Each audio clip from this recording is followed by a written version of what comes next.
Good morning, Morris. Hey, buddy. Hi. And that's Tux coming down to use the bathroom just to my right. Morris is not very happy about it. I don't know why you had to wait till I came outside, buddy. I'll let you finish that in privacy. Here's Stripey, who was in the house until midnight and did not understand why I kicked him out to go to bed. And he ate inside already, so he's not super caring about food right now. But what I wanted to show you this morning is that, see the ice in this bowl right here? Because we got down into the 20, I can't break it with my fingers. It's pretty thick ice. I'll have to take it in the house, turn it upside down, and put some water on it. But look at this water bowl over here, the heated water bowl. Now it's not super warm, but it's also not frozen. So it's working great. That's working great. Can you go up to your spot to eat breakfast now? Come on. Come on, Mr. Man. Hi. Hi. Yeah, it's cold out here this morning. Come on up, bud. Come on. Come on. You're just doing your own thing today, huh? Okay. Well, he'll eventually eat, I guess. And all of this debris, this little speckles of stuff, it's all over everywhere. I think it's from the oak trees. It's just really littered. It's not just the leaves, it's all this little specks of stuff now. It's very annoying. So today I get to head to the dentist, and we still haven't fixed the drop cord, the extension cord for the Penguin. We'll get to it. We don't want to trip the GFCI for the cat heating pad, so it's unplugged until we sort it out. But I got to head for my cleaning today. Drive into Cary in the middle of the day. I am not thrilled, and it's beyond the dentist. I just want to stay home and work on my Legos. I just want to do home things and be with Dawn and the kitties. I don't want to have to drive to Cary again today, but I will. Hey, Panther. Good morning, buddy. Well, we got down into the low 20s last night. At 3 a.m. I saw 25.6 or something like that. I don't know what the actual low was. Probably not the doom and gloom 20 that they said. I don't think we dropped 5 more degrees in 3 hours. We might have, but it was cold. Low 20s. First real solid freeze of the winter for us. We had a speckling of frost prior to this, hovering near 32, but this was, you know, real cold. real freezing temps. So, you know, things like my impatiens that still looked pretty good up here are definitely not okay after last night. We had so much wind yesterday. Dawn had to turn off the inflatables. It was just too windy, and this tree has lost a lot of its leaves really quick now. And I got several days of enjoyment out of it. I can still see, maybe you can too, all the berries on that holly tree out there. Sometime late December, early January, the robins will be through and they will clean off that tree in a day or two. Hopefully I'll get to see a cedar waxwing mixed in with them. They do sometimes fly together. And 27 tonight, so not as cold. That was the one really cold night. Now we're gradually warming back up, thank goodness. Good morning, sweet girl. Hi. Hello. Hi. Hello. Good girl. Dawn and I are up here at South Park walking, and one of the fire engines is driving around the parking lot. I presume they're training a new driver. Kind of cool. There's no wind this morning, so even though it's pretty darn cold, it's not too bad of a walk out here today. We started out at South Park again because I've got to leave at a certain time, and any day now that I have a hard stop, we park up here, set a alarm on our phone, and then make sure we leave at the right time to get me where I'm going, because we'll always have had somewhere between 30 minutes and an hour at that point, and it's a lot less stress. And who wants to exercise and generate stress at the same time? So, other than, you know, physical stress. And it gets to be harder to be out here when it gets to be cold, but you got to do it. And body doesn't stop needing fresh air and sunshine just because it's winter. All right, 50 minutes today. I'm doing one more set of marching band. I definitely feel that pointing my toe down in my upper thigh muscle. Don and I are setting an example out here in the morning now. So it was a female firefighter in the truck doing the practice driving. Thought that was cool. Oh, it burns. Phew. Well, I don't know that Ruby's all charged up. As a matter of fact, I'm sure she's not, because it's after 11 and she's charging. She charged for a couple hours last night. Let's see how much mileage I've got. 181. Plenty to go to Cary and back. Yeah, I guess when I got home yesterday, she might have charged up a little bit before 4 p.m. Remember, we're charging 11 to 4 and 1 to 3. I think that's right. The discount times current with Duke. I should have plenty of time to get to the dentist. I've left 40 minutes in advance and it's about a 30-minute drive.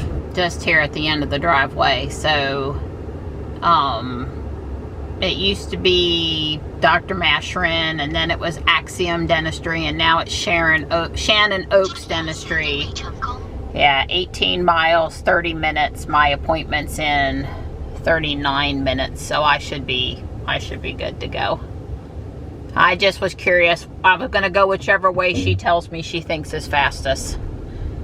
Like everywhere around here, there's multiple ways to get to Cary. I can go up 55 on US 1, or I can go through town and up Kildare Farm Road, or, you know, I got options. She wants me to go up US 1, 55 to US 1, but she wants me to cut through the neighborhood and go out Judd Parkway to get to 55 instead of going Piney Grove Wilbon, the back, quote unquote, back way. This is like the new back way versus the old back way. But, you know, I'm sure she's calculated to within, you know, 30 seconds which way is faster, and this is it for right now. And, you know, sometimes I override because I don't like that stoplight or that road or whatever, and I know that the difference can't be very much. But today, the way she's taking me is totally acceptable with me, so I'm gonna listen. So who's excited for the Cybertruck delivery event tomorrow? I am. I saw that it's going to be at, what is it, 2 Central, 3 Eastern time, kind of early in the day. Maybe because it's outside, it's just easier to do it in the daylight. I don't know. Usually Tesla's known for later in the evening events. So this one is in the daylight. I make note of that. And, you know, now you don't tune into YouTube, you tune into X, which is fine. Donna and I both have an account. And when it was the Starship launch the other day, they actually had put up a banner at the top that made it super easy to find the video you were looking for. You know, the whole Tesla community converge on X at one time, or SpaceX, or combined SpaceX, Tesla, you know what I mean. The people that care about what one of Musk's companies is doing. And it was easy to find and get to, and Dawn was able to Chromecast it up on the big TV. So I think we're used to it not being on YouTube now, not just automatically going to YouTube for it. It was a change, but yeah, pretty excited to see it, see what it's going to be, learn some more details. I don't know whether to be more excited about details on the Cybertruck, or will version 11 actually be a better, more acceptable, more natural, more trustworthy full self-driving version. I have a confession to make. I guess I haven't been too excited about software update lately, and I think I don't think it's because I don't care about software updates anymore. I don't think it's because they don't apply to Ruby because she's a 17 and she's not getting all of the updates. I don't think it's because it's been 6.5 years and I'm just don't care that much anymore. And I think it's any of those things. I think it's one too many times of 2 step forwards, 1 step backward with FSD, potentially. Just like, don't get my hopes up that this is it, that this is the one that's really better, and then I'm out driving it and it's doing some stuff better, because of note lately, things coming up from behind are much better observed. I mean, and that is a super improvement, but you know, there's other little things that I've been waiting for 3 years to get fixed, or 5 years to get fixed, that are still not fixed. Like, you know, accidentally diving into a left turn lane or whatever.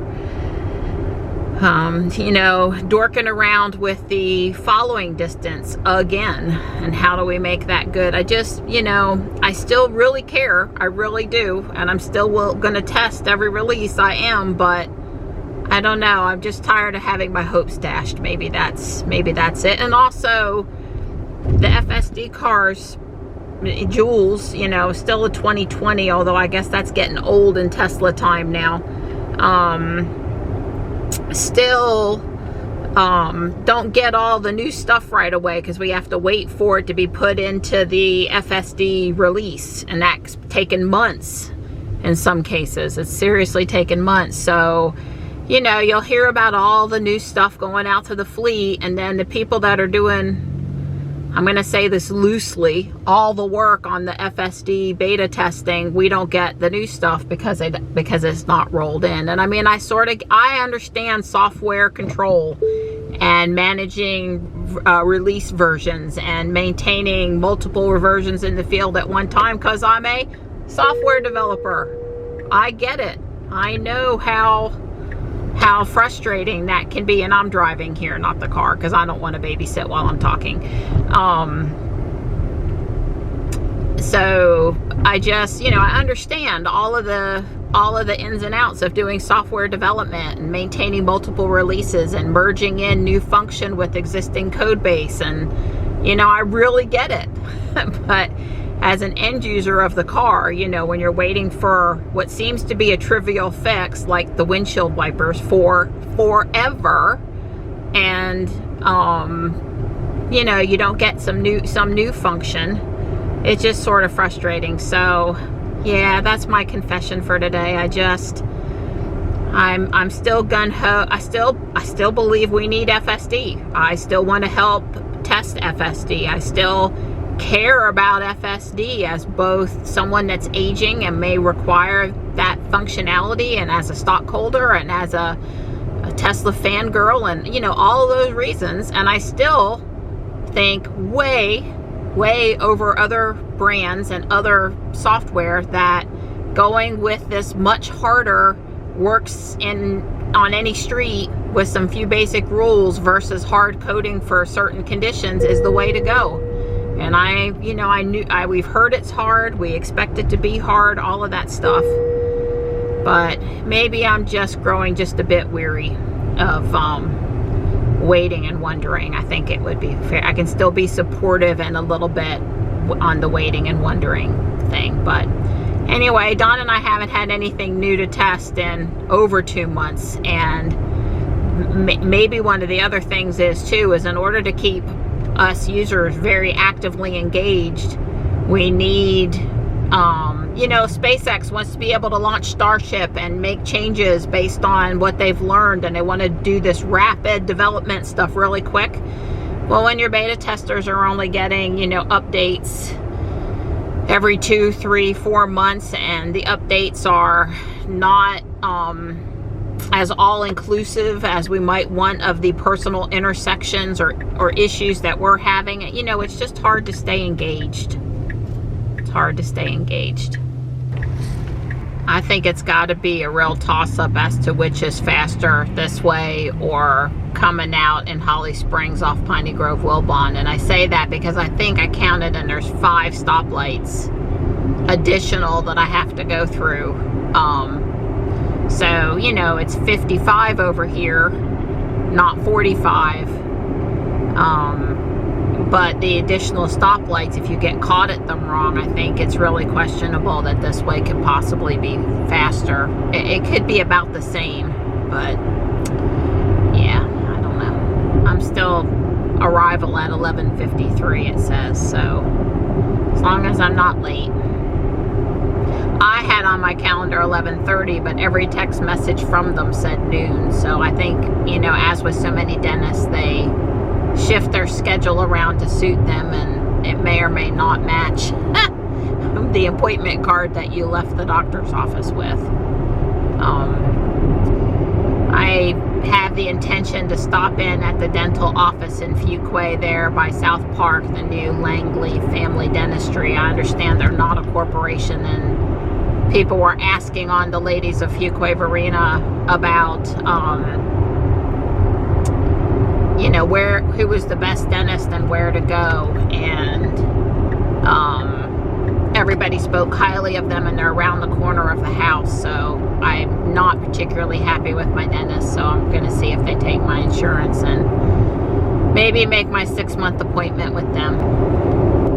So something else I wanted to bring up today had to do with a post on Facebook yesterday directed at Guardian Angel, where this was in the ladies of Fuquay Varina, so it was all women. Was basically complaining about the pricing at Guardian Angel. And I think the thing that upset me the most was that I think they're a really great organization, and the post just brought out a lot of hate toward the store. And so I was mad at the poster for posting it. You know, it would be fair to say that Michelle and I have looked at the prices of a few things lately at Guardian Angel and every other store we've shopped at and thought, wow, prices have gone up. That's just wow. You know, we've had that thought. So I'm not here to say that having that thought in general was a problem, but what I'm thinking the problem was is that it just, when you put out a negative post, it brings a lot of other negative posts. There, I got over. This one car was just like insistent on staying right in my blind spot, so I had to deal with them. I don't know, I really want the store to succeed. There were a lot of people, yeah, don't they know they get their items for free? They, you know, shouldn't charge what they're charging for their stuff. I think they're just socking all the money away for themselves. They're not really donating it. I don't know why they get to be a, you know, 501(c)(3) organization. It was really mean. So I did fire off an email to the store just to make sure that somebody there, you know, knew about it, in case they, you know, sometimes people come in and they spout off at the poor cashiers. It was just really sad. I mean, it's kind of like on Facebook, you see a post you don't agree with, it is absolutely okay to just scroll on by and not have to comment. Just like it's perfectly okay to not shop up there, or to go in and not buy something that you think isn't a good price. But you don't have to spout off to the entire world about it, I guess. You know, Michelle and I might quietly talk amongst ourselves, but I don't report on Facebook, you know, negative stuff. So I guess, you know, now sometimes if you get a good deal, you don't want to share the good deal because you don't want everybody else to go get the good deal in front of you, right? But maybe you're quick to shout out about something that you feel was mispriced. I don't know. I just basically responded with, you know, their mission is to raise money for Alzheimer's research, and not to provide low-cost items to the community. And I do feel like they provide low-cost items to the community, certainly less than retail, but that's not the main mission. And I think a lot of folks, that was lost on them. And then, you know, I have personally reviewed their taxes and 501(c) statement. That's out there for all organizations that are nonprofit status. So, you know, if you're giving money or spending money with a nonprofit, you probably should do due diligence and look up you know, how much, who's on the board of directors. I can answer that.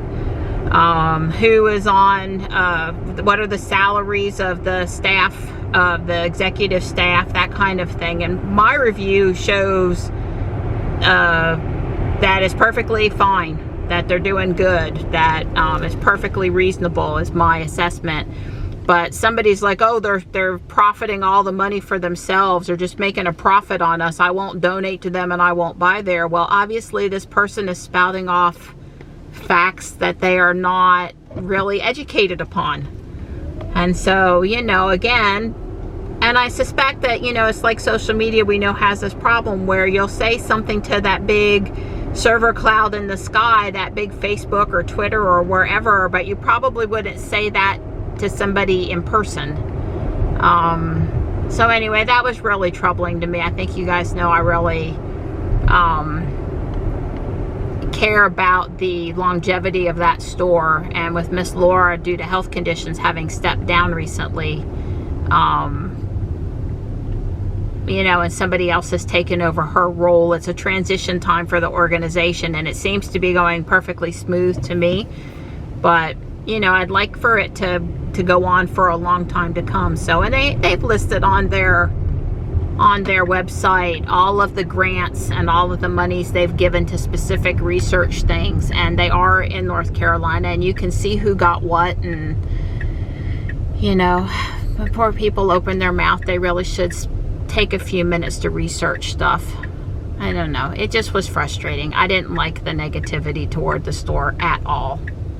And well, there's an X. I normally wouldn't say a whole lot, but in this case I did feel the need to say something. Hopefully the guy with the blower hasn't been near my car. Hopefully. Ruby's over here. No cavities, that's always a good thing. I swear I've been a good girl, so there shouldn't have been any problems. I am headed back to Fuquay. Ruby says it's 40 out there. That was about all it was supposed to do today. And he did not blow by my car yet. So let me get Ruby out of the way, because you know I come out and I hear blowers, it puts the fear in me like right away. Well, out here in the pretty sunshine now, Ruby says it's 46. I guess I'm gonna go home and cook bacon and do some Lego stuff. A typical afternoon for me, right? No, we're out of bacon, so, and I can still get it in under discount electricity, so that's probably gonna make the house smell like bacon. Wow, I can smell the bacon in here. Dawn turned it the first time. I'm gonna go back out. Me and Gray were editing. And she's very happy. Unfortunately, you can't hear her purrs as good with the fish tank running, the filter. She goes, Mom, I like this cuddly shirt of yours. This one's been in and out several times. He knows he doesn't like the cold, but he likes his independence. I think I'm gonna go blow the driveway. I just got done peeling and deveining a pound of shrimp. A video from yesterday has been sent to render. Bacon's done. Hi. Oh, I bet it smells like shrimp even though I wash my hands. It's hard to get that smell all the way off. Yeah, I'll do one big battery. Try to keep up with it a little bit. It's worse down the driveway than it is up here. I guess the wind kind of blew it off up here. I didn't quite get the entire cul-de-sac done, but I did what I could do, and it's time to go inside. The sun's setting and it's getting chilly. I was cold when I started. I got nice and warmed up holding that big heavy thing. But I'm still ready to go get back in the house. Stripey's waiting for me in there. Tux and Marty are... Oh, yeah, there's Marty. Hey, bud. And here's Stripey. You didn't want to be near that big blower. I know you didn't. Hi. It's up to you. In or out? Out or in? I wanted to get started on building this year's Alpine Lodge.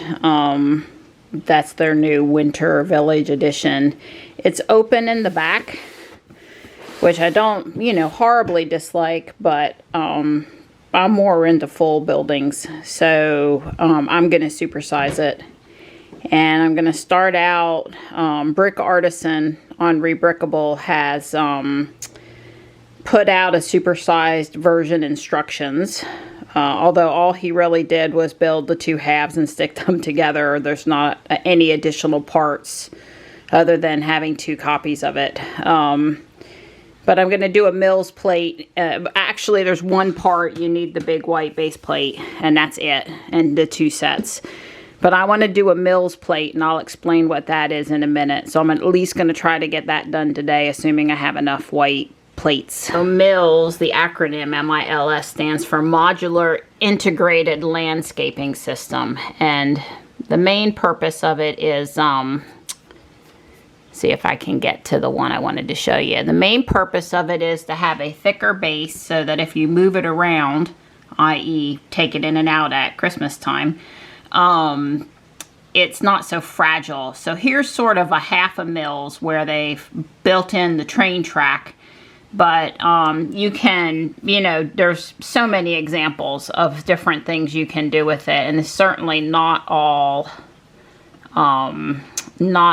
train involved. Like this one here, God, they want a fortune for this. And it's probably, maybe it's real Lego, maybe it's not. But here's an example where they built the stream. So if you wanted to put the water in that part, you wouldn't build it up. You would leave it in the center kind of open, and that's pretty cool. But anyway, I thought I'd try my first Mills plate with the Alpine Lodge since I got to put it on the big plate. So here's Brick Artisan's build where it's doubled the size.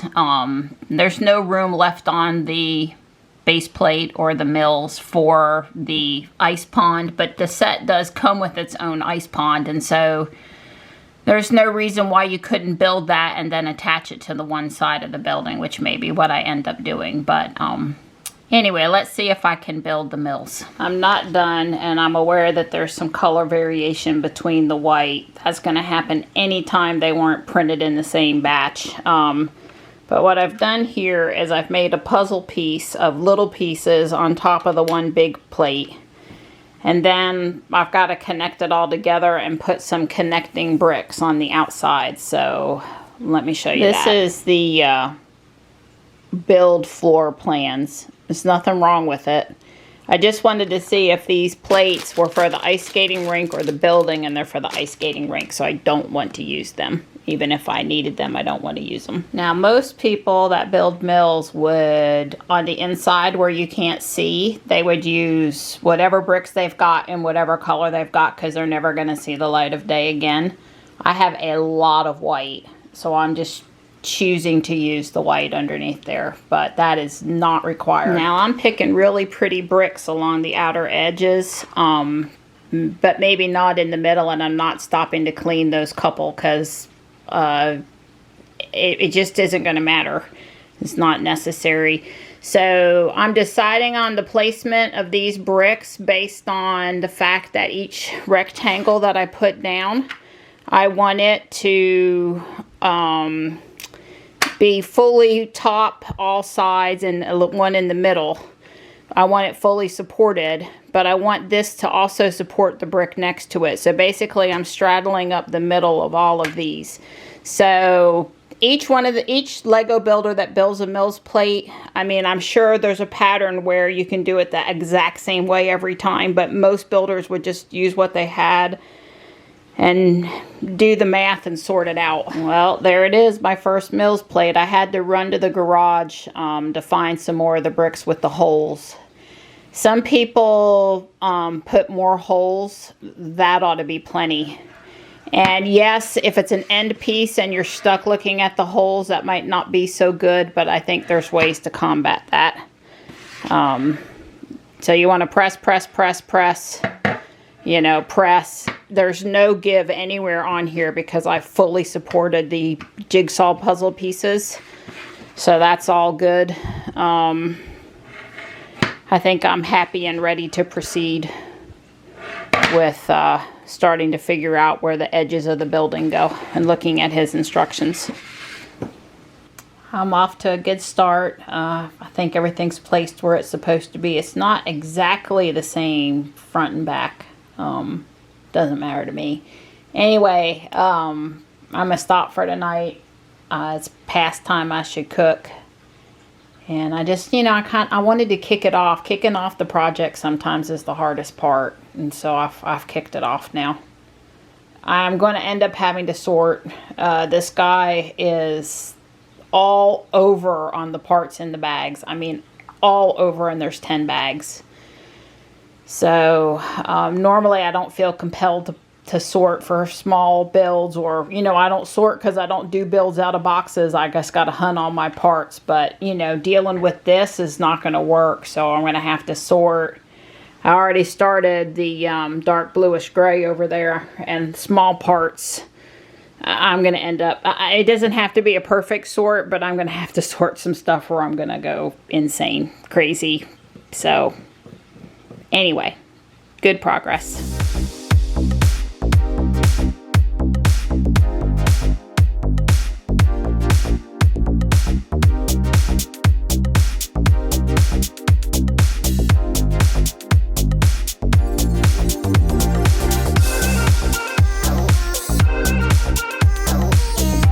If only you guys knew the behind the scenes conversation sometimes. I'm innocent. So what was the low last night? 24. Okay. Yeah, I saw 26 like at 3 a.m. briefly, but I wasn't awake at like 5:30, 6 o'clock right before sunrise to see what it was. So I didn't think it was going to get down to 20 like they were predicting. They like that, you know, terrorize us with the possible low.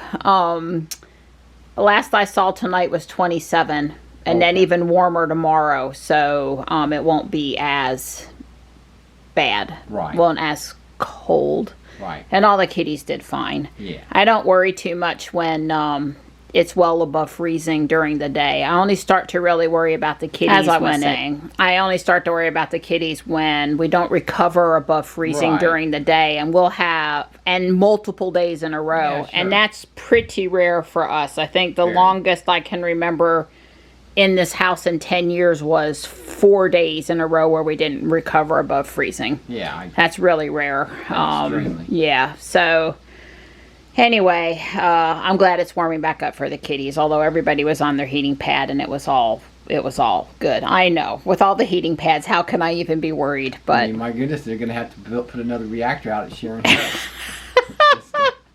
Oh, that brings up something interesting. So the school system sent home paperwork saying that in the event of an emergency at Harris, I guess they don't call it Sharon Harris anymore. I don't know why. Nobody could spell it, least of all you, Yeah. but I could. I don't know why. They just call it Harris now.